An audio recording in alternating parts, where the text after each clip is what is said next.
இப்பொழுது நாம் கர்த்தருடைய வார்த்தைகளை நாம் தியானிக்க போகிறோம். நாம் எல்லாரும் ரோமருக்கு எழுதின நிருபம் 12வது அதிகாரத்திற்கு நம்முடைய வேத வசனங்களை நாம் எடுத்து வைத்துக் கொள்ளலாம். ரோமருக்கு எழுதின நிருபம் 12வது அதிகாரம்.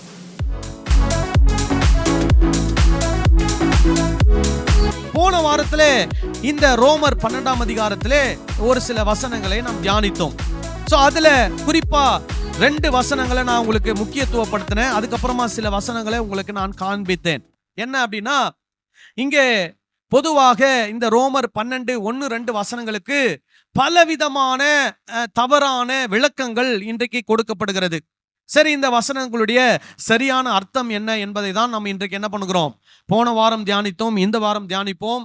ஒருவேளை நமக்கு அதை முடிக்க முடியலன்னா அடுத்த வாரம் தொடருவோம். சரி, இப்போ இதுல 1-2 வசனங்களை 2 காரியங்களை பார்த்தோம்.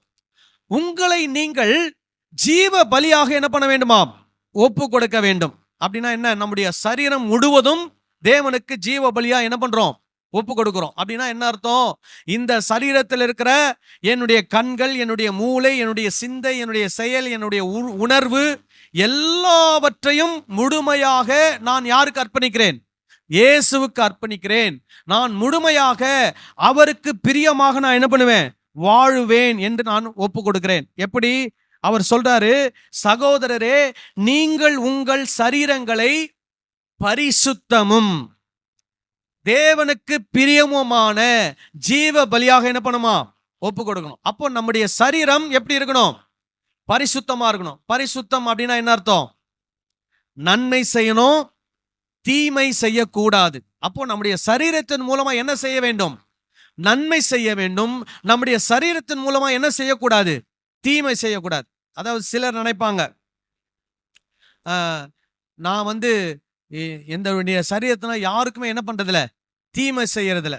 இப்போ உதாரணத்துக்கு ஒருவர் ஒரு குடிப்பழக்கத்துக்கு அடிமையா இருக்கிறான்னு வச்சுக்கோங்க.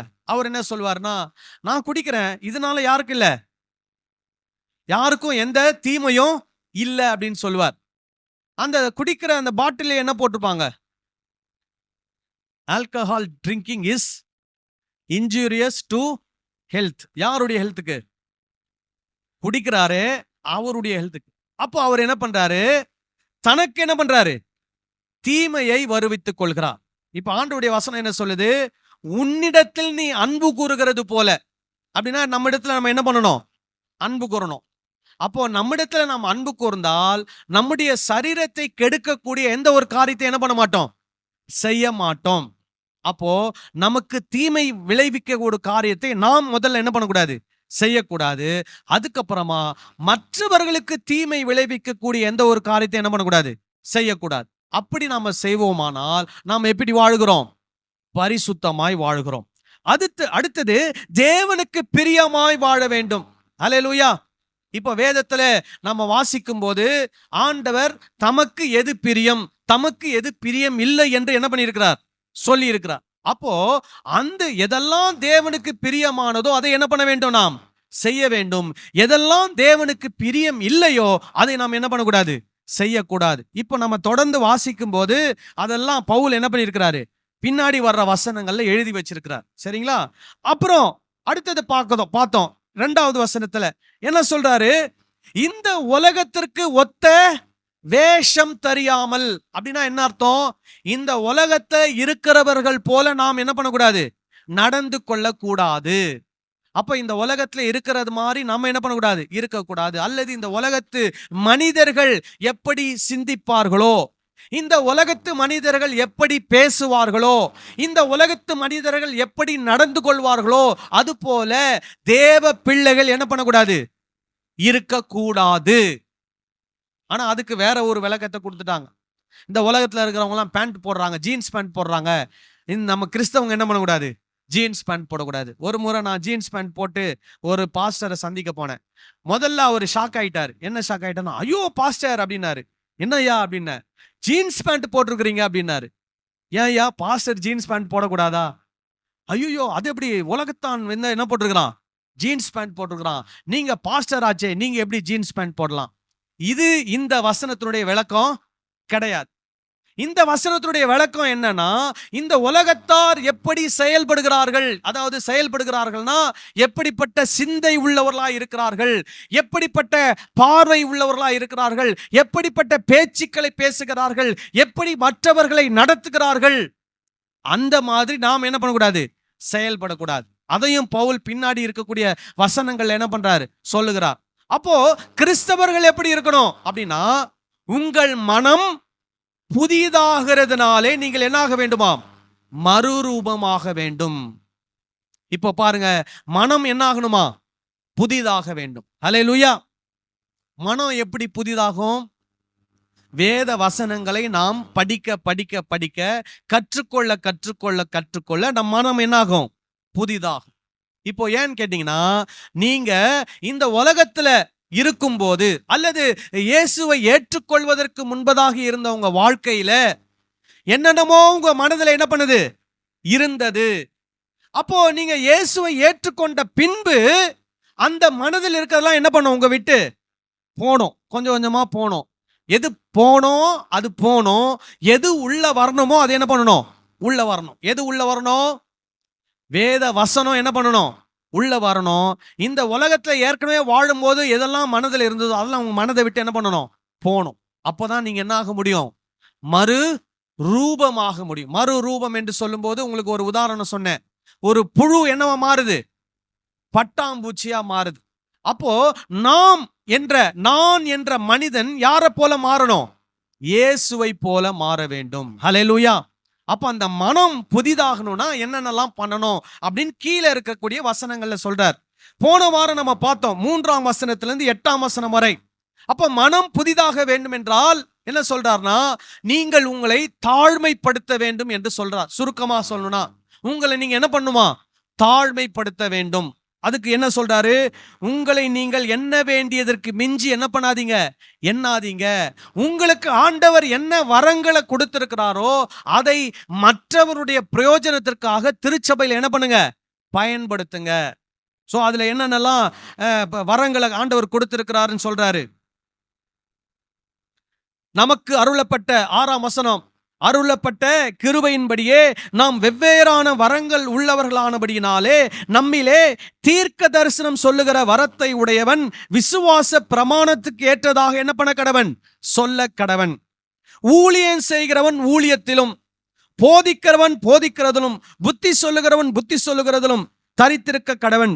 பகிர்ந்து கொடுக்கிறவன் வஞ்சனை இல்லாமல் கொடுக்க கடவன். முதலாளியானவன் ஜாக்கிரதையா இருக்க கடவன். இரக்கம் செய்கிறவன் உற்சாகத்துடனே செய்ய கடவன். சோ இதெல்லாம் என்னது, தாழ்மையின் வெளிப்பாடு.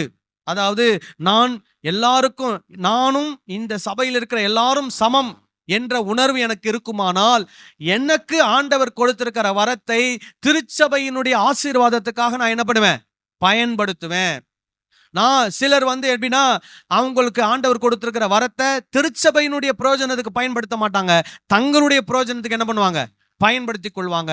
தங்களுடைய பெயர் புகழுக்காக என்ன பண்ணுவாங்க, பயன்படுத்துவாங்க.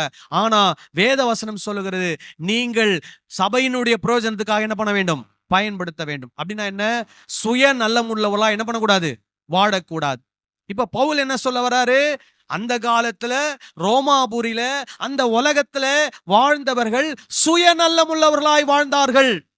ஆனால் திருச்சபையில் இருக்கக்கூடியவர்கள் எப்படி வாழக்கூடாது, சுயநலம் உள்ளவர்களாய் வாழக்கூடாது. ரோமாபுரியில உள்ளவர்கள் பெருமை உள்ளவர்களாய் வாழ்ந்தார்கள். திருச்சபையில உள்ளவர்கள் எப்படி உள்ளவர்களாய் வாழணும், தாழ்மை உள்ளவர்களாய் வாழ வேண்டும். பெருமை உள்ளவர்களாய் என்ன பண்ணக்கூடாது, வாழக்கூடாது. சோ இதுதான் உலகத்துக்கு ஒத்த வேஷம் அல்லது கிறிஸ்துவனுடைய போதனையின்படி என்ன பண்ணுவது, நடப்பது. இப்போ புரியுற மாதிரி சொல்றேன். உலக வேஷம் எப்படின்னா பெருமையின் வேஷம், உலக வேஷம் என்னன்னா சுயநலம் என்ற வேஷம். ஆனா அந்த வேஷத்தை நாம் என்ன பண்ணக்கூடாது, தரித்து கொள்ளக்கூடாது. அப்படின்னா என்ன, நாம் பெருமை உள்ளவர்களாய் இருக்கக்கூடாது, நாம் சுயநலம் உள்ளவர்களாய் என்ன பண்ணக்கூடாது, இருக்கக்கூடாது. அப்படி இருத்தோம்னா இந்த உலகத்துக்கு ஒத்த வேஷம் தரிக்கவில்லை என்று அர்த்தம். அல்லேலூயா. சரி, இது சுருக்கமா பார்த்துட்டோம். அடுத்தது 9வது வசனத்திலிருந்து சொல்றார் சில காரியங்கள். என்ன சொல்றாருன்னா, இதுல நல்லா கவனிக்கணும். கிட்டத்தட்ட ஒரு 21 22 வசனங்களுக்கு 22 காரியங்களுக்கு மேல பேசுறார். 9வது வசனத்திலிருந்து 21வது வசனம் வரைக்கும் கிட்டத்தட்ட ஒரு 22 காரியங்களை குறித்து பேசுகிறார். எத்தனை காரியங்கள்? 22 காரியங்கள். இதுல சிலதை செய்யணும் அப்படின்றாரு, சிலதை என்ன பண்ணக்கூடாது, செய்யக்கூடாதுன்றார். நல்லா கவனிக்கணும். ஆங்கிலத்தில் சொல்லணும்னா டூ, இன்னொன்னு டூ நாட். இது டூ நாட் அப்படின்னா என்ன அர்த்தம் அப்படின்னா, அது நீங்க விருப்பப்பட்டா செய்யலாம், உங்களுக்கு விருப்பம் இல்லைன்னா செய்ய வேணாம், அப்படி அர்த்தம் கிடையாது. புரியுதா நான் சொல்றது? உங்களுக்கு சொல்லியிருக்கிறேன் ஏற்கனவே. Descriptive passage, prescriptive passage, revelatory பேசேஜ்னு சொல்லியிருக்கிறேன். அதாவது டிஸ்கிரிப்டிவ் பேசேஜ் அப்படின்னா என்ன? வேத வசனங்கள்ல பழைய ஏற்பாட்டிலையும் புதிய ஏற்பாட்டிலையும் நடந்த சம்பவங்கள் விவரிக்கப்பட்டிருக்கிறது. நிறைய நடந்த சம்பவங்கள் விவரிக்கப்பட்டிருக்கிறது. ரெண்டாவது பிரிஸ்கிரிப்டிவ் பேசேஜ் அப்படின்னா என்ன? என்ன செய்யணும், என்ன செய்ய கூடாது. மூணாவது ரெவலேட்டரி பேசேஜ், இயேசு தன்னை பற்றிய வெளிப்பாடுகளை வெளிப்படுத்தினது, பிதா தன்னை பற்றி வெளிப்படுத்தியது, பரிசுத்த ஆவியை பற்றிய வெளிப்பாடு. அப்போ வெளிப்பாடு என்று சொன்னால் என்ன அர்த்தம்? கடவுளை பற்றிய வெளிப்பாடு. சிலர் சொல்லுவாங்க, கர்த்தர் எனக்கு ஒரு வெளிப்பாடு கொடுத்தாரு. அதெல்லாம் வெளிப்பாடு இல்ல.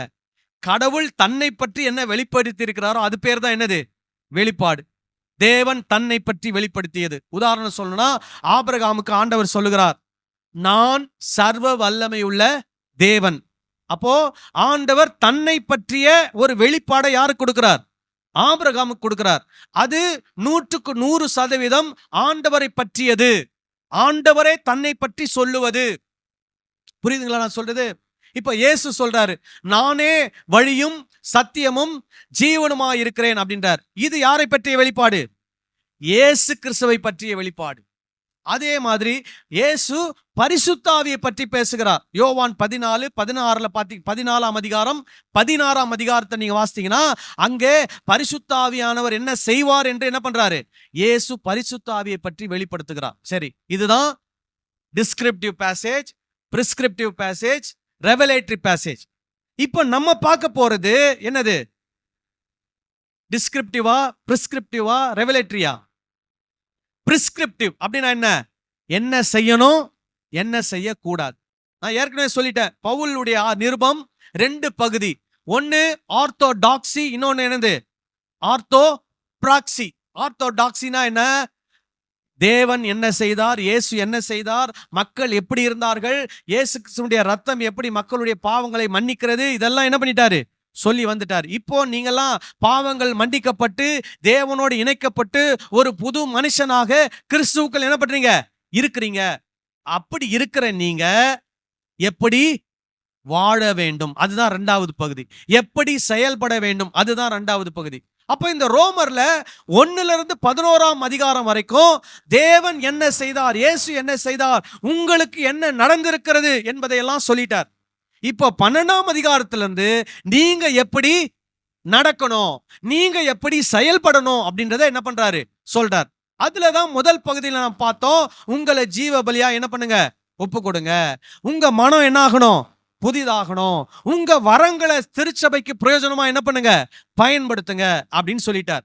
இப்ப தொடர்ந்து வேற என்னென்னலாம் செய்யணும்னு சொல்றார். சரி, முதல்ல 9வது வசனத்தினுடைய முதல் பகுதியை வாசிப்போம். 9வது வசனம் முதல் பகுதி. உங்கள் அன்பு மாயமற்றதா இருப்பதா. முதல் பாயிண்ட் என்ன? அன்பு எப்படி இருக்கணுமா? மாயமற்றதாக இருக்கணும். சோ ஒரு டிரான்ஸ்லேஷன் எப்படி சொல்லுதுன்னா, உங்கள் அன்பு உண்மையானதாக இருக்க வேண்டும். உங்கள் அன்பு எப்படி இருக்கணுமா? உண்மையானதாக இருக்க வேண்டுமா. சிலது பேருக்கு மாயமற்றன்னு சொன்னா புரியாது, அதனால சிம்பிளா சொல்றேன். உங்க அன்பு எப்படிப்பட்ட அன்பா இருக்கணும்? உண்மையான அன்பு. இன்னைக்கு யோசிங்க நீங்களே, இன்னைக்கு இருக்கக்கூடிய உலகத்துல உண்மையான அன்பு எந்த அளவுக்கு இருக்குது? நம்ம பிரதர் பர்சன்டேஜ் போடுவாரு. ஒரு பர்சன்டேஜ் போடுங்க பிரதர். உண்மையான அன்பு எத்தனை பர்சன்டேஜ் இன்னைக்கு இந்த உலகத்துல இருக்குது? 40%. 10 பேர் இருக்கிறாங்கன்னா 4 பேர் தான் எப்படி இருக்கிறாங்க? உண்மையான அன்போடு இருக்கிறாங்க. புரியுதுங்களா நான் சொல்றது? அப்படிப்பட்ட உலகத்துல நம்ம என்ன பண்றோம்? வாழுகிறோம். இப்ப பவுல் சொல்றாரு, ரோமாபுரியில அந்த காலம் 1ஆம் நூற்றாண்டுல ரோமாபுரியில வாழுகிற அந்த ஜனம் சமுதாயம் உண்மையான அன்பு இல்லாதவர்கள். ஆனால் திருச்சபையில் இருக்கக்கூடியவர்கள் எப்படிப்பட்டவர்களா இருக்கணும்? உண்மையான அன்புடையவர்களாய் இருக்க வேண்டும். அல்லேலூயா. இப்போ நீங்க உண்மையற்ற அல்லது பொய்யான ஒரு அன்போடு இருந்தீங்கன்னா நீங்க என்ன பண்ணீங்கன்னா உலகத்துக்கு ஒத்த வேஷம் தரிக்கிறீங்கன்னு அர்த்தம். நீங்க உங்களுடைய அன்பு உண்மையான அன்பாக இருந்தா இந்த உலகத்துக்கு ஒத்த வேஷம் தரிக்கலன்னு அர்த்தம். விளங்குதா நான் சொல்றது? புரியுதா? சோ உங்க அன்பு எப்படிப்பட்ட அன்பா இருக்கணும்? உண்மையான அன்பு. கணவன் மனைவி மேல் வைத்திருக்கிற அன்பு எப்படிப்பட்ட அன்பா இருக்கணும்? உண்மையான அன்பு. மனைவி கணவன் மேல் வைத்திருக்கிற அன்பு எப்படி இருக்கணும்? உண்மையான அன்பு. பெற்றோர் பிள்ளைகள் மேல் வைத்திருக்கிற அன்பு எப்படி இருக்கணும்? உண்மையான அன்பு. பிள்ளைகள் பெற்றோர் மேல் வைத்திருக்கிற அன்பு எப்படிப்பட்ட அன்பா இருக்கணும்? உண்மையான அன்பு. சகோதரர்கள் சகோதரிகள் அவங்க மேல வைத்திருக்கிற அன்பு எப்படி இருக்கணும்? உண்மையான அன்பு. திருச்சபையில நாம் ஒருவர் மேல் ஒருவர் வைத்திருக்கிற அன்பு எப்படி இருக்கணும்? உண்மையான அன்பு. ஆங்கிலத்தில் எப்படி போட்டிருக்கு தெரியுமா? your love must be sincere. எப்படிப்பட்டதா? சின்சியர். சின்சியரான ஒரு அன்பு. இப்ப சில நேரங்கள்ல சொல்லுவாங்க, அன்பு அன்புக்கு நிறைய காரணங்கள் இருக்கிறது. ஆனா காரணங்களினால் வருவது உண்மையான அன்பு கிடையாது. ஒருத்தர் சொல்றாரு, நான் என் மனைவி மேல ரொம்ப அன்பு வச்சிருக்கிறேன். அப்போ சிலர் கேட்பாங்க, ஏன் உங்க மனைவி மேல நீங்க அன்பு வச்சிருக்கிறீங்க? ஏன்? காரணம் என்ன? அப்ப அவர் நிறைய காரணங்கள் சொன்னார்னா அந்த அன்பு என்ன கிடையாது? உண்மையான அன்பு கிடையாது. என்ன சொல்லணும்? எந்த ஒரு காரணமும் கிடையாது. இப்போ உதாரணத்துக்கு, என் மனைவி முடி நீளமா இருக்குது, அதனால நான் என் மனைவி மேல என்னவா இருக்கிறேன்? அன்பா இருக்கிறேன்னு ஒருத்தர் சொல்றாருன்னு வச்சுங்க. அந்த நீளமான முடி எத்தனை நாள் வரைக்கும் இருக்கும்? ஒரு 40-45 வயசு வரைக்கும் இருக்கும். அப்புறம் 45க்கு மேல என்ன ஆயிடும்? முடியெல்லாம் கொட்டிடும். அப்போ அவருடைய அன்பும் என்ன ஆயிடுமா? குறைஞ்சிடும் அர்த்தம். என் மனைவி ஐஸ்வர்யா ராய் மாதிரி இருக்கிறாங்க, அதனால என் மனைவி மேல நான் என்ன வச்சிருக்கிறேன்? அன்பு வச்சிருக்கிறேன். சரி, எவ்வளவு நாள் வரைக்கும் ஐஸ்வர்யா ராய் மாதிரி இருப்பாங்க? அதான் அதே 40, 45, 50 வயசு வரைக்கும் இருப்பாங்க. அதுக்கப்புறம் முகம் எல்லாம் என்ன ஆரம்பிச்சிடும்? சுருங்க ஆரம்பிச்சிடும். வயசான அந்த இது என்ன ஆரம்பிச்சிடும்? தோற்றம் வர ஆரம்பிச்சிடும். அப்போ அன்பு என்ன ஆயிடும்? தனிஞ்சு போயிடும், குறைஞ்சு போயிடும். அப்போ அன்புக்கு என்ன கிடையாது? காரணமே கிடையாது. இப்போ ஆண்டவர் நம்ம மேல அன்பு வச்சிருக்கிறது காரணம் ஏதாவது இருக்கா? சொல்லுங்க. இந்த காரணத்துக்காக உன் மேல நான் அன்பு வச்சேன், இந்த காரணத்துக்காக நான் உனக்காக ரத்தம் சிந்தினேன், இந்த காரணத்துக்காக உனக்காக நான் என் உயிரே கொடுத்தேன் அப்படின்னு இயேசு என்னைக்காவது சொல்லி இருக்கிறாரா? எந்த ஒரு காரணமும் கிடையாது. அந்த அன்பிற்கு என்ன இல்லை? காரணம் இல்லை. ஏனென்றால் அவருடைய அன்பு சின்சியரான அன்பு, அவருடைய அன்பு மாயமற்ற அன்பு, அவருடைய அன்பு உண்மையான அன்பு. அல்லேலூயா. அப்போ நம்ம இந்த உலகத்துல மற்றவங்க மேல அந்த அன்பை காட்டுறோம்னா தேவனுடைய அன்பை நாம் என்ன பண்றோம்? நம் மூலமாக பிரதிபலிக்கிறோம். அப்போ இந்த அன்பு எப்படிப்பட்டதா இருக்கணும்? உண்மையான அன்பாக இருக்கணும். இந்த அன்புக்கு என்ன இருக்கக்கூடாது? காரணங்களே இருக்கக்கூடாது. இந்த காரணத்துக்காக இவங்க மேல அன்பு வச்சிருக்கிறேன், அப்படிப்பட்ட காரணமே இல்லை. அன்பு, தேவன் என் மேல் அன்பாக இருக்கிறார், நான் இந்த திருச்சபையில் இருக்கிற எல்லார் மேலும் எப்படி இருக்கிறேன்? அன்பாக இருக்கிறேன். இந்த உலகத்துல நான் யாருக்கிட்ட பழகினாலும் எப்படி பழகுவேன்? அன்பாக நான் பழகுவேன். அல்லேலூயா. அப்படி நீங்க இருந்தீங்கன்னா இந்த உலகத்துக்கு ஒத்த வேஷம் தரிக்கல. புரிஞ்சா? சரி, அடுத்தது தீமையை வெறுத்து என்ன பண்ணுமா? தீமையை வெறுத்து. வெறுக்கிறதுனா என்ன?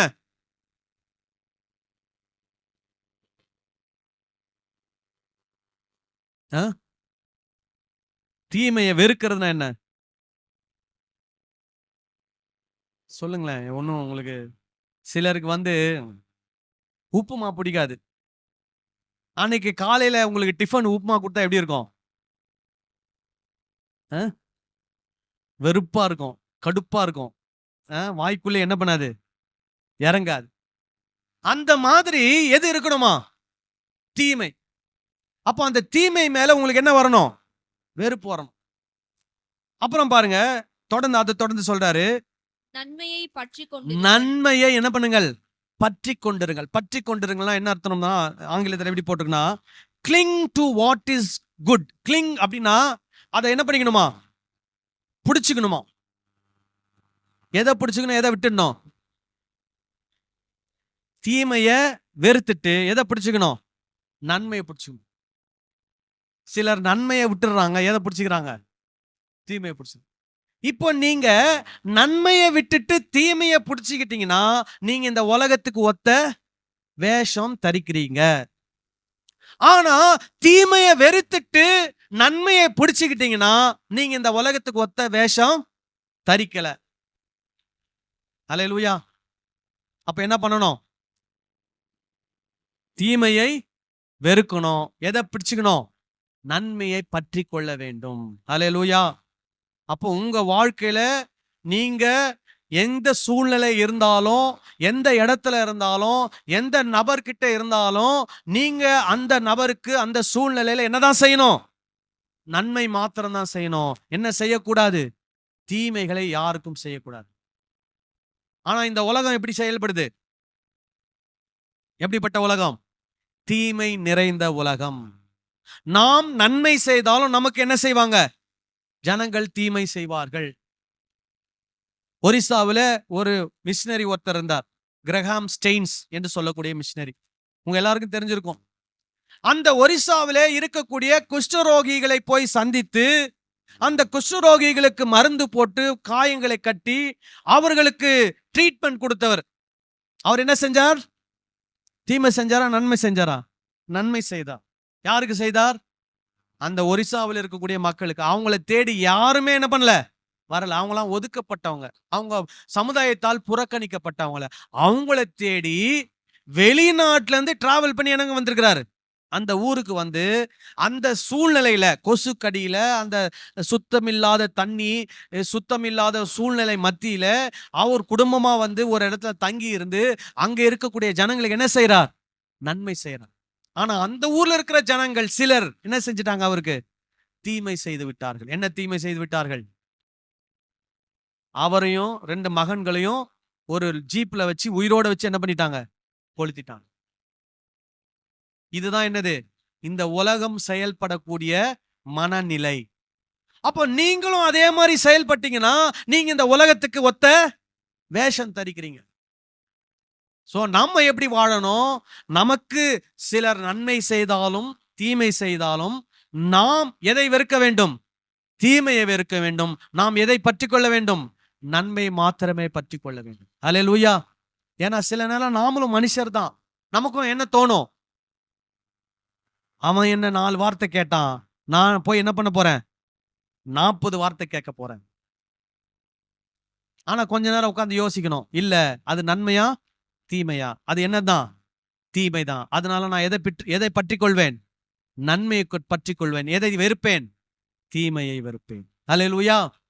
அடுத்தது, சகோதர சிநேகத்திலே சகோதர சிநேகத்திலே ஒருவர் மேல் ஒருவர் ஒருவர் மேல் ஒருவர் பட்சமாயிருங்கள். பட்சமாயிருங்கள். கனம் பண்ணுகிறதிலே கனம் பண்ணுகிறதிலே ஒருவருக்கொருவர் ஒருவருக்கொருவர் முந்திக் கொள்ளுங்கள். முந்திக் கொள்ளுங்கள். சோ பாருங்க, சகோதர சிநேகம். இப்போ நீங்க 1ஆம் நூற்றாண்டுல வெறும் சகோதரர்கள் மட்டும் இருந்தாங்களா சர்ச்சில்? கிடையாது. சகோதரர்களும் இருந்தாங்க, சகோதரிகளும் இருந்தாங்க. அப்ப சபை என்று வரும்போது சகோதரர்கள் ஒருத்தர் எப்படி இருக்கணுமா? அன்புல. சிநேகம்னாலுமே என்னதான்? அன்பு. இது என்ன சிநேகம்? சகோதர சிநேகம். அதே மாதிரி சகோதரிகள் ஒருவர் எப்படி இருக்கணும்? அன்பாக, சிநேகமாக, பாசமாக என்ன பண்ண வேண்டும்? இருக்க வேண்டும். இதுல எப்படி இருக்கணுமா? பட்சமா இருக்கணுமா? பட்சமா இருக்கணும்னா என்ன அர்த்தம்னா, ஆங்கிலத்தில் எப்படி போட்டுருக்குன்னா, be devoted to one another. Be devoted அப்படின்னா என்ன? அதாவது நம்ம காட்டுற அன்பு அவங்களுக்கு எப்படி இருக்கணும்? ஆச்சரியமா இருக்கணும். அவங்க எப்படி யோசிக்கணும்னா, இவங்க என் மேல இவ்வளோ அன்பு வைக்கிறதுக்கு நான் என்ன கிடையாது, தகுதி இல்லாதவன் அவங்க உணரணும். அந்த அளவுக்கு நம்ம என்ன பண்ணணுமா? ஒருத்தர் மேல அன்பு செலுத்த வேண்டும். அல்லேலூயா. ஆனா நீங்க அப்படிப்பட்ட அன்பை செலுத்தலைன்னா நீங்க என்ன பண்றீங்க? உலகத்துக்கு ஒத்த வேஷம் தரிக்கிறீங்க. அப்புறம் பாருங்க, அன்பு செலுத்துறது மாத்திரமல்ல, என்ன சொல்றாராம்? கனம் பண்ணுகிறதுல என்ன பண்ணுங்களாம், ஒருவருக்கு ஒருவர் முந்திக் கொள்ளுங்க. அப்போ நம்ம இன்னொருத்தரை கனப்படுத்துறதுக்கு நம்ம என்ன பண்ணணும், முந்திக் கொள்ளணும். சிலர் பாத்தீங்கன்னா, இங்க இல்ல மற்ற இடங்கள்ல சொல்றேன், வருவாங்க, அவங்களுக்கு ஒருத்தர் வந்து என்ன பண்ணணும், சேர் எடுத்து போட்டு உட்காருங்கன்னு சொல்லி அவங்கள உட்கார வைக்கணும். ஆனா அவர் என்ன பண்ண மாட்டாரு, மற்றவங்களுக்கு அந்த மாதிரி உதவிகளை என்ன பண்ண மாட்டார், செய்ய மாட்டார். ஆனா இங்க பவுல் சொல்றாரு, நீங்கள் ஒருவரை ஒருவர் கனம் பண்ண என்ன பண்ணுங்கள், முந்திக் கொள்ளுங்கள். நீங்க என்ன பண்ணாதீங்க, இன்னொருத்தர் நம்மளை கனம் பண்ணணும்ன்றது வரைக்கும் என்ன பண்ணாதீங்க, வெயிட் பண்ணாதீங்க. சிலர் பாத்தீங்கன்னா, ஒருத்தர் வந்து நமக்கு ஒரு ஸ்தோத்திரம் அப்படின்னு சொன்னாதான் நம்ம என்ன பண்ணுவோம், ஸ்தோத்திரம் சொல்லுவோம். ஆனா நம்ம முந்தி போய் என்ன பண்ண மாட்டோம், சொல்ல மாட்டோம். அப்போ அது ஒரு விதமான பெருமையை அது என்ன பண்ணுகிறது, வெளிப்படுத்துகிறது. அப்போ இந்த இடத்துல பவுல் சொல்றாரு, நீங்கள் என்ன பண்ணுங்கள், சகோதர சிநேகத்திலே ஒருவர் மேல் ஒருவர் எப்படி இருங்க, பட்சமாயிருங்கள். கனம் பண்ணுகிறதிலே ஒருவருக்கு ஒருவர் என்ன பண்ணுங்கள், முந்திக் கொள்ளுங்கள். இப்ப நீங்க ஒருவருக்கு ஒருவர் முந்திக் கொள்ளலனா நீங்க இந்த உலகத்துக்கு ஒத்த வேஷம் தரிக்கிறீங்க. நீங்க சகோதர சிநேகத்துல பட்சமா இல்லனா நீங்க இந்த உலகத்துக்கு ஒத்த வேஷம் தரிக்கிறீங்கன்னு அர்த்தம். விலகுதா சொல்றது? சரி, அடுத்தது அசதியாயிராமல் பாருங்க, அசதியாயிராமல் ஜாக்கிரதையாயிருங்கள். ஜாக்கிரதையாயிருங்கள், ஆவியிலே அனலாயிருங்கள். ஆவியிலே அனலாயிருங்கள், கர்த்தருக்கு ஊழியம் செய்யுங்கள். கர்த்தருக்கு ஊழியம் செய்யுங்கள். இது எல்லாமே ஒரே ஸ்டேட்மெண்ட் தான். இது எல்லாமே ஒரே ஸ்டேட்மெண்ட். ஆனா இதை எப்படி தமிழ்ல போட்டிருக்காங்க, பிரிச்சு பிரிச்சு போட்டிருக்காங்க. எப்படி, அசதியாயிராமல் ஜாக்கிரதையாயிருங்கள் இது தனியா, அப்புறம் ஆவியிலே அனலாயிருங்கள். நிறைய பேர் ஆவியிலே அனலாயிருங்கள்னா உடனே என்ன தெரியுமா பண்றாங்க, எப்ப பார்த்தாலும் கேட்டா எப்படி இருக்கிறாங்களா, ஆவியில எப்படி இருக்கிறாங்களா, அனலா இருக்கிறாங்க.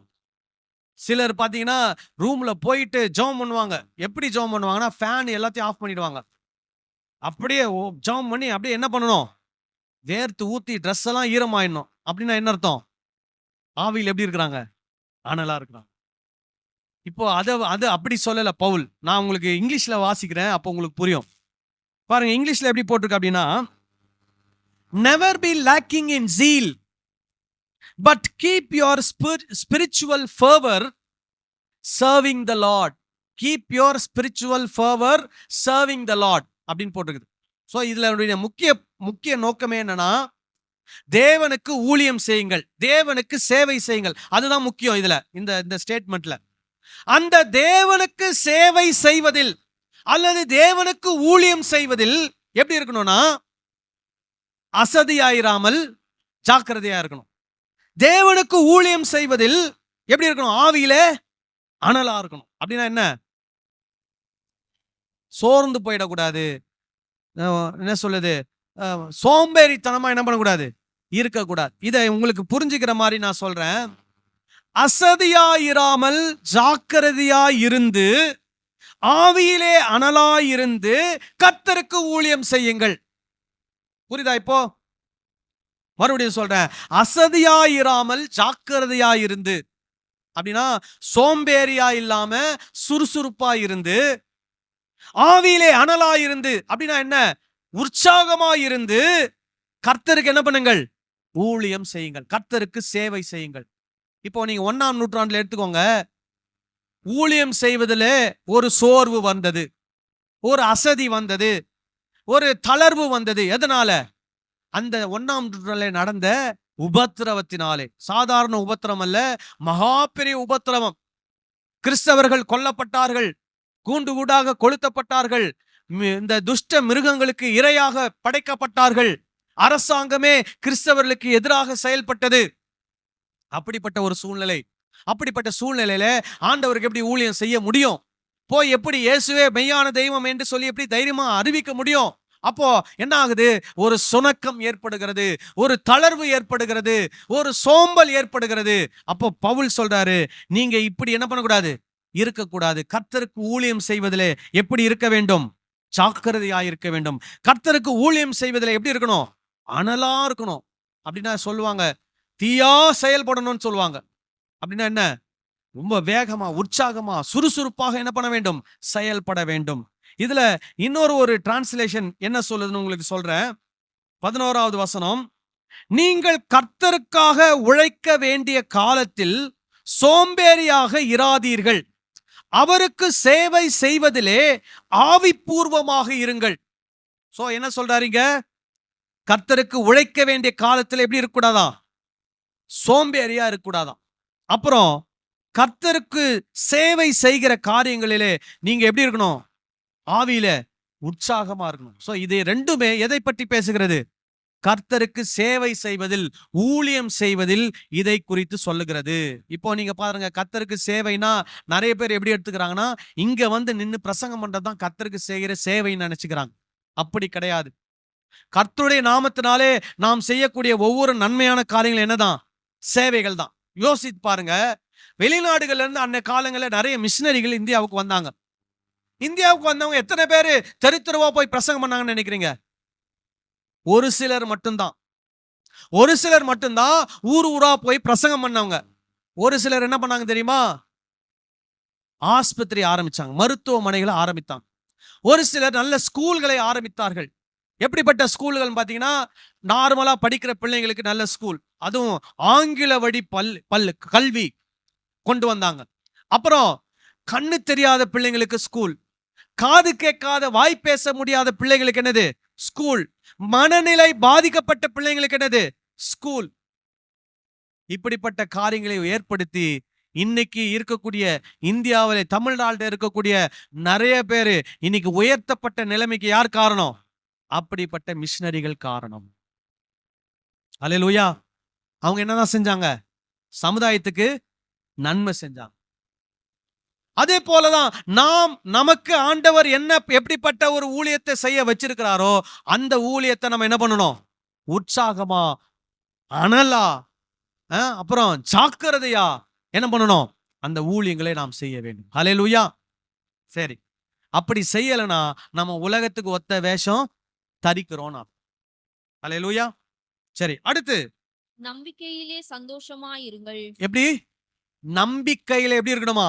சந்தோஷம். அடுத்தது உபத்திரவத்திலே உபத்திரவத்துல எப்படி இருக்கணும்? பொறுமையா இருக்கணும். அப்புறம் ஜெபத்திலே உறுதியாய் தரித்திருங்கள். ஜெபத்திலே உறுதியா என்ன பண்ணுங்க? இது மூணுமே ஒரே இது சேர்ந்ததுதான். நம்பிக்கையில சந்தோஷம். நமக்கு என்ன நம்பிக்கை? நம்முடைய நம்பிக்கை என்ன? இயேசு கிறிஸ்துவை விசுவாசிப்பதின் மூலமாக நமக்கு என்ன உண்டு? நித்திய ஜீவன் உண்டு. அதுதான் நம்முடைய நம்பிக்கை. அப்போ நித்திய ஜீவனை நாம் நினைக்கும் போது நம்ம எப்பவுமே எப்படி இருக்கணும்? சொல்லுங்க, சந்தோஷமா இருக்கும். ஹல்லேலூயா. ஏன்னா இந்த பாக்கியம், இந்த ஸ்லாக்கியம் யாருக்கும் கொடுக்கப்படவில்லை. இயேசு கிறிஸ்துவை கடவுளாக ஏற்றுக்கொள்கிற யாராயிருந்தாலும் அவங்களுக்கு இந்த நம்பிக்கை என்ன பண்ணுகிறது? கொடுக்கப்படுகிறது. இந்த நம்பிக்கை வேற எந்த மதத்திலும் என்ன பண்ணல? கொடுக்கப்படாத ஒரு நம்பிக்கை. நீங்க எந்த மதத்துல வேணா போய் கேளுங்க, நித்திய ஜீவனுக்கான உறுதி எந்த மதத்திலும் என்ன பண்ணல? இல்லை. ஆனால் இயேசு நமக்கு அந்த உறுதி என்ன பண்ணியிருக்கிறார்? கொடுத்திருக்கிறார். என்ன உறுதி? என்னிடத்தில் விசுவாசமாய் இருக்கிறவனுக்கு நித்திய ஜீவன் உண்டு என்று மெய்யாகவே மெய்யாகவே நான் உனக்கு சொல்லுகிறேன். சோ இயேசுவை கடவுளாக நம்புகிற ஒவ்வொருவருக்கும் என்ன உண்டு? நித்திய ஜீவன் உண்டு. அதுதான் கிறிஸ்தவர்களுக்கான நம்பிக்கை. நீங்க வேற எதையும் நம்பிக்கையா நம்ப கூடாது. என்ன நம்பிக்கை? கர்த்தர் எனக்கு வீடு கொடுப்பாரு, கர்த்தர் எனக்கு கார் கொடுப்பாரு, கர்த்தர் என்னுடைய பிள்ளைகளை ஆசீர்வதிப்பாரு, நாங்க வெளிநாட்டுக்கு போவோம், என் மகனுக்கு வெளிநாட்டுல வேலை கிடைக்கும், அதை நான் நம்புறேன். அந்த நம்பிக்கை அல்ல. இயேசு கிறிஸ்துவை நான் விசுவாசிப்பதின் மூலம் எனக்கு என்ன உண்டு? நித்திய ஜீவன் உண்டு என்ற நம்பிக்கை. அந்த நம்பிக்கையில் எப்படி இருக்கணுமா? எப்படி இருக்கணும்? உறுதியா இருக்கணுமா? சந்தோஷமா இருக்கணும். அல்லேலூயா. மறுபடியும் வாசிங்க அந்த வசனத்தை. நம்பிக்கையிலே சந்தோஷம். நம்பிக்கையில எப்படி இருங்க? சந்தோஷமா இருங்க. அல்லேலூயா. உங்க வாழ்க்கையில நல்லா கவனிச்சுங்க. ஏன்னா இது வந்து எந்த கான்டெக்ட்ல சொல்றதுன்னா, உபத்திரவ கான்டெக்ட்ல சொல்றாரு. ஏன்னா அவங்கள வாழ வைக்கிறதே எதுதான்? அந்த நம்பிக்கை தான். என்ன நம்பிக்கை? எனக்கு என்ன உண்டு? நித்திய ஜீவன் உண்டு. அதனால நான் இயேசுவுக்காக என்ன பண்றேன்? வாழ்றேன். சில நேரத்துல உபத்திரவத்தின் மத்தியில அவங்க சாகிற சூழ்நிலை வந்தாலும் தைரியமா அவங்கள சாக வைக்கிறதும் எதுதான்? இந்த நம்பிக்கை தான். என்ன நம்பிக்கை? எனக்கு இயேசு என்ன கொடுத்திருக்கிறார்? நித்திய ஜீவனை கொடுத்திருக்கிறாரு. நான் இப்ப இந்த உபத்திரவத்துல செத்தாலும் நான் யாரோட இருப்பேன்? இயேசுவோட இருப்பேன். இப்ப நம்ம வாழ்க்கையில எடுத்துக்குவோம். இன்னைக்கு இந்த உலகத்துல இருக்கிறவங்க மரணத்துக்கு பயப்படுறாங்களா இல்லையா? சொல்லுங்க. இந்த உலகத்துல இருக்கிறவங்க மரணத்துக்கு பயப்படுறாங்களா இல்லையா? பயப்படுறாங்க. அதே மாதிரி நீங்களும் பயந்தீங்கன்னா இந்த உலகத்துக்கு ஒத்த வேஷம் தரிக்கிறீங்கன்னு அர்த்தம். கிறிஸ்துவின் நிமித்தம் மரணமே வந்தாலும் அதுக்கு என்ன பண்ணக்கூடாது? பயப்படக்கூடாது. அதே போல இந்த உலகத்துல வாழ்றோம், வயசாகி மரிக்கிற ஒரு சூழ்நிலை வருது, என்ன பண்ணக்கூடாது? பயப்படக்கூடாது. ஏன்? நமக்கு என்ன இருக்குது? ஒரு நித்திய ஜீவன் என்ற நம்பிக்கை இருக்குது. அப்போ நம்முடைய மரணம் நமக்கு எப்படி இருக்கணும்? சந்தோஷமான ஒரு மரணமாக இருக்கணும். ஏன்னா நாம் எதை பெற்றுக்கொள்ள போகிறோம்? நித்திய ஜீவனை பெற்றுக்கொள்ள போகிறோம். அல்லேலூயா. ஆனா பயந்தோம்னா நாம இந்த உலகத்துக்கு ஒத்த வேஷம் தரிக்கிறோம். சரி, நம்பிக்கையில் எப்படி இருங்க? சந்தோஷமா இருங்க. உபத்திரவத்தில் எப்படி இருக்கணுமா? பொறுமையா இருக்கணும். ஏன்னா நம்ம எதையுமே எதை பண்ண முடியாது? மாத்த முடியாது. இன்னைக்கு நிறைய பேர் என்ன பண்றாங்கன்னா ஒரு பெரிய ஜப எழுச்சியை உருவாக்குறாங்க. எதுக்கு? என்ன வரக்கூடாது? என்ன வரக்கூடாது? உபத்திரவமே வரக்கூடாது. அப்படிலாம் நம்ம ஜெபம் பண்ணோம்னா அப்படிலாம் நடக்கவே போறது கிடையாது. உபத்திரம் வரணும்னா வந்துதான் தீரும். நல்லா கவனிக்கணும். கிறிஸ்தவம் சந்தித்த மாபெரும் அரசர்கள் இருக்கிறார்கள். கிறிஸ்தவம் சந்தித்த மாபெரும் ஆட்சிகள் இருக்கிறார்கள். கிறிஸ்தவம் சந்தித்த மாபெரும் வல் அரசுகள் இருந்திருக்கிறார்கள். ஆனா கிறிஸ்தவத்தை என்ன பண்ண முடியல? ஒன்னும் பண்ண முடியல. யாராலையும் ஒன்னும் பண்ண முடியாது. அதே நேரத்துல நாமும் இப்படிப்பட்ட காரியங்களை நினைத்து என்ன பண்ணக்கூடாது? பயப்படக்கூடாது. ஒருவேளை அந்தந்த மாநிலங்கள்ல பாதிக்கப்பட்ட குற்றமே செய்யாமல் தண்டனைகளை அனுபவித்திருக்கிறவர்களுக்கு ஒரு தீர்வு வரணும், விடுதலை கிடைக்கணும்ன்றதுக்காக நம்ம என்ன பண்ணலாம்? ஆண்டவரை நோக்கி ஜெபிக்கலாம். ஆனால் உபத்திரம் வரும்னா அது என்ன ஆகும்? வந்துதான் ஆகும். அதை யாராலும் என்ன பண்ண முடியாது? மாற்றி அமைக்க முடியாது. ஆண்டவர் கூட மாற்றி அமைக்க முடியாது. ஏன்னா அவங்க எல்லாம் ஆண்டவர் சித்தத்துக்கு எதிராக என்ன பண்றாங்க? செயல்படுறாங்க. ஆண்டவர் யாரையும் போய் ரோபோ மாதிரி என்ன பண்ண மாட்டாரு? மாத்தி நீ இதை பண்ணு அதை பண்ணுன்னு வைக்க மாட்டாரு. அவன் ஆண்டவருக்கு விரோதமா செயல்பட்டானா அவன் செயல்படுவான். ஆனா அவனுக்கு என்ன கிடைக்கும்? ஒரு நாள் நியாய தீர்ப்பு நிச்சயமாக கிடைக்கும். அதுல எந்த சந்தேகமும் இல்லை. ஆனால் நாம் எப்படி இருக்கணும்? சூழ்நிலை நல்லா இருந்தாலும் சரி, எதிரா இருந்தாலும் சரி, நாம் விசுவாசத்துல எப்படி இருக்கணும்? உறுதியா இருக்கணும். அதனாலதான் பவுல் சொல்றாரு, நீங்கள் உபத்திரவத்துல எப்படி இருங்க? பொறுமையா இருங்க. ஆனா இந்த உலகத்துல அப்படி இருப்பாங்களா? அவங்களுக்கு உபத்திரம் வந்தா பொறுமையா இருப்பாங்களா? என்ன பண்ணுவாங்க? எதிர்த்து போராடுவாங்க, எதிர்த்து செயல்படுவாங்க, எதிர்த்து நிறைய காரியங்களை செய்வாங்க. நாம அப்படி செஞ்சோம்னா நாம இந்த உலகத்துக்கு ஒத்த வேஷம் தரிக்கிறோம். ஆனா நமக்கு வர்ற உபத்திரவத்துல நம்ம பொறுமையா இருந்தோம்னா நாம இந்த உலகத்துக்கு ஒத்த வேஷம் தரிக்கவில்லை என்றார். அல்லேலூயா. அப்புறம் பாருங்க, ஜபத்துல எப்படி இருங்களா? உறுதியா இருங்க. ஜபத்துல எப்படி இருக்கணும்? உறுதியா இருக்கணும். அப்படின்னா என்ன அர்த்தம்? ஆண்டவரோடு இருக்கிற ஐக்கியத்துல, உறவுல நம்ம எப்போதும் எப்படி இருக்கணும்? உறுதியாக இருக்க வேண்டும். ஹல்லேலூயா.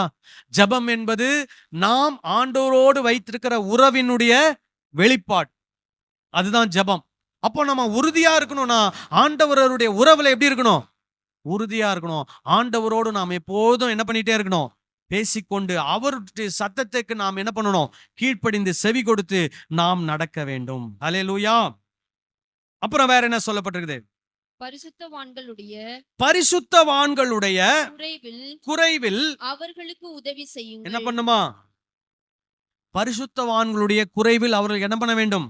உதவி செய்ய வேண்டும். இதுக்கு என்ன போட்டிருக்குது அப்படின்னா, share with the Lord's people who are in NEET.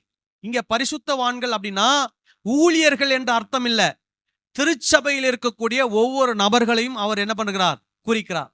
அப்போ தேவனுடைய சபையிலே இயேசு கிறிஸ்துவை விசுவாசித்து திருச்சபையில இணைக்கப்பட்டிருக்கிற ஒவ்வொருவரும் யார்தான்? பரிசுத்தவான்கள். ஹல்லேலூயா. இன்னைக்கு அதுக்கு அர்த்தம் வேற அர்த்தம் கொடுத்துட்டாங்க. என்ன அர்த்தம்னா ஊழியக்காரர் மட்டும்தான் யாரு? பரிசுத்தவான். அதாவது பாஸ்டர், ஒரு பாஸ்டரை பார்த்து சொல்லுவோம், ஐயோ அவரை மாதிரி பரிசுத்தவான் வேற யாரும் இல்ல. அப்ப மத்தவங்க எல்லாம் விசுவாசிங்க, அவங்க எல்லாம் யாரு கிடையாது? பரிசுத்தவான்கள் கிடையாது. அந்த அர்த்தத்துல புதிய ஏற்பாட்டில் இருக்கக்கூடிய நிருபங்கள்ல என்ன பண்ணப்படல, சொல்லப்படவில்லை.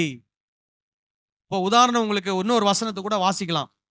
1 கொரிந்தியர் 1ஆம் அதிகாரம் 1ஆம் வசனத்தை வாசிப்போம். 1 கொரிந்தியர் 1:1. தேவனுடைய சித்தத்தினாலே தேவனுடைய சித்தத்தினாலே இயேசு கிறிஸ்துவின் அப்போஸ்தலன் ஆகும்படி ஆ, அழைக்கப்பட்டவன் ஆகிய ஆ, பவுலும் சகோதரன் ஆகிய சொஸ்தனேயுவும் 2 கொரிந்துவிலே கொரிந்துவிலே கிறிஸ்து இயேசுவுக்குள் கிறிஸ்து இயேசுவுக்குள் பரிசுத்தமாக்கப்பட்டவர்களாக பாருங்க, யாரா? கிறிஸ்து இயேசுவுக்குள் பரிசுத்தமாக்கப்பட்டவர்களாயும் பரிசுத்தவான்கள் ஆகும்படி பரிசுத்தவான்கள் ஆகும்படி அழைக்கப்பட்டவர்கள் அழைக்கப்பட்டவர்களுமாய் இருக்கிற தேவனுடைய தேவனுடைய சபைக்கு எங்களுக்கு எங்களுக்கும் தங்களுக்கும் தங்களுக்கும் ஆண்டவராயிருக்கிற ஆண்டவராகி இருக்கிற நம்முடைய கர்த்தராகிய இயேசு கிறிஸ்துவின் நாமத்தை எங்கும் தொழுது கொள்ளுகிற அனைவருக்கும் எழுதுகிறதாவது. அப்போ சபையில இருக்கிறவங்க எல்லாரும் யார்தான்? பரிசுத்தவான்கள், பரிசுத்தவான்களாகும்படி அழைக்கப்பட்டவர்கள். அல்லேலூயா. அப்ப நம்ம இப்ப பரிசுத்தவான்களா இருக்கிறோம். இன்னும் என்ன ஆயிட்டு வரோம்? பரிசுத்தமாயிட்டே வரோம். அல்லேலூயா. அப்ப இங்க என்ன சொல்றாரு? ரோமர்ல என்ன பண்ணுமா? பரிசுத்தவான்களுடைய குறைவுகளில் அவர்களுக்கு என்ன பண்ணணும்? உதவி செய்ய வேண்டும். சோ அப்போ பரிசுத்தவான்கள் யார்? திருச்சபையில இருக்கிறவர்கள். திருச்சபையில இருக்கிறவர்கள் யாரோ ஒருவர் குறைவில் இருக்கிறார்கள் என்றால் அந்த திருச்சபையில் இருக்கிற நாம் என்ன பண்ண வேண்டும்? அவருடைய குறைவுகளை என்ன பண்ண வேண்டும்? நிறைவாக்க வேண்டும். நாம் அப்படி செய்தோமானால் இந்த உலகத்துக்கு ஒத்த வேஷம் தரிக்காமல் இருக்கிறோம் என்ற அர்த்தம். இப்போ நம்முடைய சபைக்கு வர ஒருத்தர் குறைவில் இருக்கிறார், நம்ம நல்லா தெரியுது, ஆனா கண்டுக்காம இருக்கிறோம் அப்படின்னா நாம் இந்த உலகத்துக்கு ஒத்த வேஷம் தரிக்கிறோம் என்றார். அப்போ ஒருத்தர் குறைவில் இருக்கிறத பார்த்துட்டு சும்மா நினைக்க கூடாது. சிலர் இன்னைக்கு இருக்கக்கூடிய காலத்துல எப்படி தெரியுமா நினைக்கிறாங்க? நான் விசுவாசிக்கிறேன், கர்த்தர் எனக்கு கொடுக்கிறார், உனக்கு கொடுக்கிறார், நீ என்ன பண்ணு? விசுவாசி. உன்னுடைய விசுவாசம் எப்படி இருக்குதோ அப்படிதான் ஆண்டவர் உனக்கு என்ன பண்ணுவாரு? கொடுப்பா. நல்லா புரிஞ்சுக்கணும். ஆண்டவர் நமக்கு கொடுத்தது நம்முடைய விசுவாச அளவின்படி ஆண்டவர் நமக்கு என்ன பண்ணவில்லை? கொடுக்கவில்லை. ஆண்டவர் நமக்கு கொடுத்திருக்கிறார்னா அவர் நம்மள எப்படி இருக்கிறார்? கிருபையா இருக்கிறபடினால் நமக்கு கொடுக்கிறார். எதுக்கு கொடுக்கிறார்? மற்றவர்களுக்கு கொடுக்கும்படியாக கொடுக்கிறார். அல்லேலூயா. ஆனா இந்த உலகத்துல இருக்கிறவங்க அப்படி நடந்து கொள்ள மாட்டாங்க. ஆனா நீங்க பாத்தீங்கன்னா கிட்டத்தட்ட அதிகமான பேர் எப்படி வாழ்றாங்கன்னா சுயநலம் உள்ளவர்கள தான் என்ன பண்ணிட்டு இருக்கிறாங்க? வாழ்ந்து கொண்டிருக்கிறாங்க. இப்போ ஆண்டவருடைய கோட்பாடின்படி, ஆண்டவருடைய வேத பிரமாணத்தின்படி, அப்புறம் இந்த உலகத்துல சொல்லுவாங்க இல்லையா, உலகத்துல இவர் தான் நம்பர் 1 பணக்காரர், உலகத்துல இவர் 10வது பணக்காரர், உலகத்துல இவர் 100வது பணக்காரர். இதெல்லாம் தேவ சித்தமே கிடையாது. இது மனிதர்களுடைய சுயநலத்தினுடைய ஒரு வெளிப்பாடு. சுயநலம், பெருமை. அவங்க தான் இந்த உலகத்துல என்ன பண்ணணும்? ஆட்டி படைக்கணும். அப்படிதான் வாழ்ந்து. அது தேவ சித்தம் அல்ல. ஆனா தேவ சித்தம் என்ன அப்படின்னு கேட்டீங்கன்னா, யாருமே குறைவோடு இந்த உலகத்துல என்ன பண்ணக்கூடாது? வாழக்கூடாது. சோ அப்படி யாருமே குறைவோடு வாழக்கூடாதுன்னா அது முதல்ல எங்க இருந்து ஆரம்பிக்கணும்? திருச்சபையில இருந்து ஆரம்பிக்கணும். அப்போ திருச்சபையில நாம் வாழும்போது, நாம் மற்றவர்களோடு அன்பாக பழகும் போது, ஒருத்தருக்கு ஒரு குறை இருக்கிறது என்று நமக்கு தெரியும் போது நாம் அந்த குறைகளை நிவர்த்தி செய்வதற்கு என்ன பண்ண வேண்டும்? பிரயாசங்களை எடுத்து நாம் இன்னொருவருக்கு என்னவா இருக்கணும்? உதவியாக இருக்க வேண்டும். அல்லேலூயா. அதுதான் என்னது? பரிசுத்தவான்களுடைய குறைவிலே அவர்களுக்கு என்ன பண்ணுங்கள்? அவர்களுக்கு என்ன செய்யுங்க? உதவி செய்யுங்க. அடுத்தது கடைசியா, அந்நியரை உபசரிக்க நாடுங்கள். இதுலயும் அந்நியர் கிடையாது. நல்லா கவனிச்சுக்கணும்.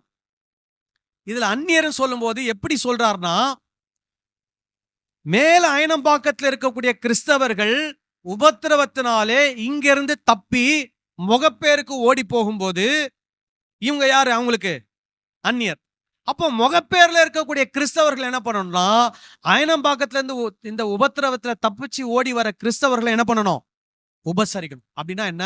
வீட்டுல அவங்களுக்கு அடைக்கலம் கொடுத்து, அவங்களுக்கு சாப்பாடு கொடுத்து, தண்ணி கொடுத்து அவங்களை என்ன பண்ணணும்? ஆதரிக்கணும். ஏன்னா அன்னைக்கு கிறிஸ்தவங்களுக்கு எப்படி இருந்தது? உபத்திரவம். ரொம்ப கடுமையா உபத்திரவம் மோசமா இருந்தது. இதே மாதிரி சம்பவம் எங்க நடந்ததுன்னா ஜெர்மனில நடந்தது. இந்த யூதர்களுக்கு பெரிய உபத்திரவம் வந்து யூதர்கள் கொல்லப்பட்ட போது ஒரு சில கிறிஸ்தவ ஜெர்மனியர்கள் என்ன பண்ணாங்கன்னா இந்த யூதர்களை வீட்டுல என்ன பண்ணாங்க, சேர்த்துக்கிட்டாங்க. அவங்க சில ரகசிய அறைகளை உருவாக்கி அந்த ரகசிய அறைகளை யாரை அடைச்சு வச்சாங்க, இந்த உபத்திரவத்தில் இருக்கக்கூடிய யூதர்களை அடைச்சு வச்சாங்க. அடைச்சு வச்சு டெய்லி அவங்களுக்கு என்ன கொடுத்தாங்க, சாப்பாடு செஞ்சு கொடுத்தாங்க. ஸோ அவங்க வீட்டை வந்து அந்த ஜெர்மன் ஆர்மி வந்து செக் பண்ண வந்தா கண்டுபிடிக்க முடியாது, இந்த யூதர்கள் எங்க மறைஞ்சிருக்கிறாங்க கண்டுபிடிக்க முடியாது, வந்து செக் பண்ணிட்டு போயிடுவாங்க. ஆனா இவங்க அவங்கள வச்சு வீட்டில் வச்சு பராமரிச்சு சில நேரங்களில் இரவோடு இரவா அவங்கள வந்து வேற நாட்டுக்கு என்ன பண்றாங்க, அந்த ஊர்ல இருந்து அவங்கள அனுப்பி வச்சாங்க. ஸோ இது வந்து அந்த ஜெர்மனில நடந்த ஒரு சம்பவம். அது போலதான் இன்னைக்கும் இப்போ நீங்க பாத்தீங்கன்னா சில நேரங்கள்ல இந்த மாதிரி உபத்திரவத்துல கஷ்டப்பட்டு பாதிக்கப்பட்டு இருக்கிறவர்களுக்கு நம்மளால் முடிந்த ஆதரவை நம்ம என்ன பண்ண வேண்டும், கொடுக்க வேண்டும். அல்லேலூயா. என்னோட கூட ஒரு பைபிள் காலேஜ் படிச்சார். இதோட நான் முடிச்சிட போறேன், இதுக்கு நம்ம தொடருவோம், டைம் ஆயிடுச்சு. அவர் வந்து ஒரு ரோமன் கத்தோலிக்க திருச்சபையில ஒரு அங்கத்தினரா இருந்தார். அவர் இருந்த ஊர் வந்து மேங்களூர். அவங்க பாரம்பரியங்கள்லாம் என்னன்னா அந்த கோவா மக்கள் எப்படி வாழ்வாங்க அந்த பாரம்பரியத்தை சேர்ந்தவர். ஸோ அப்படின்னா என்னன்னா டெய்லி அவங்களுக்கு பார்ட்டி தான். டெய்லி என்ன அது, நைட் ஆனா நல்லா குடிக்க வேண்டியது, நல்லா சாப்பிட வேண்டியது, கலாட்டா பண்ண வேண்டியது, அவங்க வீட்டுக்குள்ளே குடிச்சதுனால சண்டை வரும், அப்பா அம்மாவை போட்டு அடிக்க வேண்டியது, இந்த மாதிரி. இவர் திடீர்னு ஒரு நாள் என்ன ஆயிட்டாரு, ரட்சிக்கப்பட்டுட்டாரு, இயேசுவை ஏற்றுக்கொண்டாரு. இயேசுவை ஏற்றுக்கொண்ட உடனே குடிப்பழக்கத்தை விட்டுட்டாரு, கெட்ட வார்த்தை பேசுறதை விட்டுட்டாரு, அவங்க அம்மா அப்பாவை திட்டுறதை விட்டுட்டாரு, அடிக்கிறத விட்டுட்டாரு, எல்லாம் விட்டுட்டாரு, நல்ல பிள்ளையா மாறிட்டார். உடனே அப்பா அம்மா கூட பிறந்தவங்க எல்லாம் சொல்றாங்க, இவனுக்கு என்ன ஆயிடுச்சு, ஏதோ ஆயிடுச்சு, பைத்தியம் பிடிச்சிச்சு. இப்போ எல்லாம் அவன் என்ன பண்ண மாட்டேன்றான், குடிக்க மாட்டேன்றான். இப்பெல்லாம் அவன் என்ன பண்ண மாட்டேன்றான், சண்டை போட மாட்டேன்றான். இப்பெல்லாம் அவன் என்ன எங்களை போட்டு என்ன பண்ண மாட்டேன்றான், அடிக்க மாட்டேன்றான். இப்பெல்லாம் அவன் கெட்ட வார்த்தை என்ன பண்ண மாட்டேன்றான், பேச மாட்டேன்றான். என்ன ஆயிடுச்சு, மென்டல் ஆயிட்டான். என்னடா ஆச்சு, நான் இயேசுவை ஏற்றுக்கொண்டேன். என்னடா பைத்தியம் மாதிரி வளர்ற, நம்மளாம் எல்லாம் ரோமன் கத்தோலிக் தான்டா, நமக்கும் இயேசு மரியாதை எல்லாம் இருக்கிறாங்கடா, நீ என்ன பைத்தியம் பிடிச்சவன் மாதிரி மாறிட்ட, உனக்கு இனிமேல் இந்த வீட்டில் என்ன இல்லை, இடம் இல்லை, வீட்டை விட்டு துரத்திட்டாங்க. ஸோ வீட்டை விட்டு அவர் என்ன பண்றாரு, மங்களூர்ல இருந்து பெங்களூர் வரைக்கும் ஸ்கூட்டர்லயே வராரு. அந்த காலத்துல கைனடிக் ஹோண்டான்னு ஒரு ஸ்கூட்டர் இருக்கும், அதுலயே அந்த வண்டியில பையில 4 பேண்ட் 4 சட்டையை எடுத்து போட்டுட்டு அப்படியே போட்டு இருந்த துணியோட வராரு. பெங்களூர்ல யாரையுமே தெரியாது அவருக்கு. பெங்களூர்ல வராரு. வந்து அந்த சிட்டிக்குள்ள வரும்போது ஏதோ ஒரு சர்ச்சு பாக்குறாரு. சர்ச்சை பார்த்துட்டு அந்த சர்ச்சில் போறாரு. போய் அந்த சர்ச்சு பாஸ்டரை பார்த்து பேசுறாரு. பேசி சொல்றாரு, இந்த மாதிரி நான் பெங்களூர்ல இருந்தேன், நான் இந்த மாதிரி ரோமன் கத்தோலிக் அவருடைய குடும்பத்துல எல்லாம் சொல்றாரு. உடனே அந்த பாஸ்டர் என்ன பண்ணாரு, சரி கவலைப்படாதீங்க, நான் உங்களுக்கு என்ன பண்றோம், ஆதரவு கொடுக்குறோம்னு சொல்லி அவருடைய தாய்மொழி பேசக்கூடிய அவருடைய திருச்சபை சேர்ந்த ஒரு பாட்டியம்மாவை கூப்பிட்டு, அவங்க தனியா தான் இருக்கிறாங்க. அப்போ இந்த தம்பியை உங்க கூட என்ன பண்ணுங்க, வச்சுக்கோங்க பாதுகாப்பா, இவர் உங்களுக்கும் பாதுகாப்பா இருப்பாரு, நீங்க அவருக்கு என்ன பண்ணுங்க, பாதுகாப்பா இருங்கன்னு சொல்லி அந்த வீட்டுல அந்த பாட்டியம்மா கூட தங்க வச்சார். அப்போ அவர் அங்க தங்கி இருந்தார். அப்புறம் அந்த சபையில ஒரு 6 மாசம் 1 வருஷம் போனதுக்கு அப்புறம் பைபிள் காலேஜ் படிக்கணும்னு சொல்லி கேட்கும்போது அந்த சபையே அவருக்கு ஸ்பான்சர் பண்ணி எங்க பைபிள் காலேஜ்ல அவரை படிக்க வச்சாங்க. இன்னைக்கு படிச்சு முடிச்சு அவர் என்ன பண்ணிட்டு இருக்காரு, ஊழியம் செய்து கொண்டிருக்காரு. இப்போ ஒருவேளை அந்த திருச்சபை அவரை ஆதரிக்கலன்னு வச்சுங்க, என்ன ஆயிருக்கும், அவர் என்ன ஆயிருப்பாரு, பேசாம எங்கே போயிருவோம், நம்ம வீட்டுக்கே போயிருவோம். யாரும் நம்மளை என்ன பண்ணல, இயேசுவுக்காக இயேசுவை நம்பி வந்துட்டேன், என்னுடைய வாழ்க்கை மாறிடுச்சு, ஆனா என்ன யாரும் என்ன பண்ண மாட்டேன்னாங்க, ஆதரிக்க மாட்டேன்றாங்கன்னு சொல்லிட்டு அவர் மனம் உடைஞ்சு திரும்ப போயிருப்பார். ஆனா அவரை ஒரு சபை ஆதரிச்சதுனால, அவருடைய தேவைகளை சந்தித்ததுனால இன்றைக்கு அவர் ஒரு தேவ ஊழியராக என்ன பண்றார், இருக்கிறார். அல்லேலூயா. சோ ரோட்ல போறவரை எல்லாரையும் ஆதரிக்கிற அந்நியரை அந்த ஆதரிப்பு அல்ல, கிறிஸ்துவின் நிமித்தம் பாடுகளை அனுபவித்து தங்களுடைய குடும்பத்தாரால், தங்களுடைய ஊரால் அல்லது தங்களுடைய ஜனங்களால் புறக்கணிக்கப்பட்ட உண்மையான அப்படிப்பட்ட இயேசுவினுடைய சீஷர்களை நாம் என்ன பண்ண வேண்டும், ஆதரித்து திருச்சபை அந்த பொறுப்பேற்று அவர்களுக்கு என்ன பண்ண வேண்டும், உதவிகளை செய்யும் போது அது எப்படிப்பட்டது, தேவனுக்கு பிரியமானது. நீங்க அப்படி செய்யலனா இந்த உலகத்துக்கு ஒத்த வேஷம் தரிக்கிறீங்க, நீங்க அப்படி செஞ்சீங்கன்னா இந்த உலகத்துக்கு ஒத்த வேஷம் தரிக்க. எதுல நிறுத்தி இருக்கிறோம், 13வது வசனத்துல நிறுத்தி இருக்கிறோம். இன்னும் 21 வரைக்கும் போனோம். நம்ம தொடருவோம். எல்லாரும் கண்களை மூடி நாம் ஜெபம் செய்வோம்.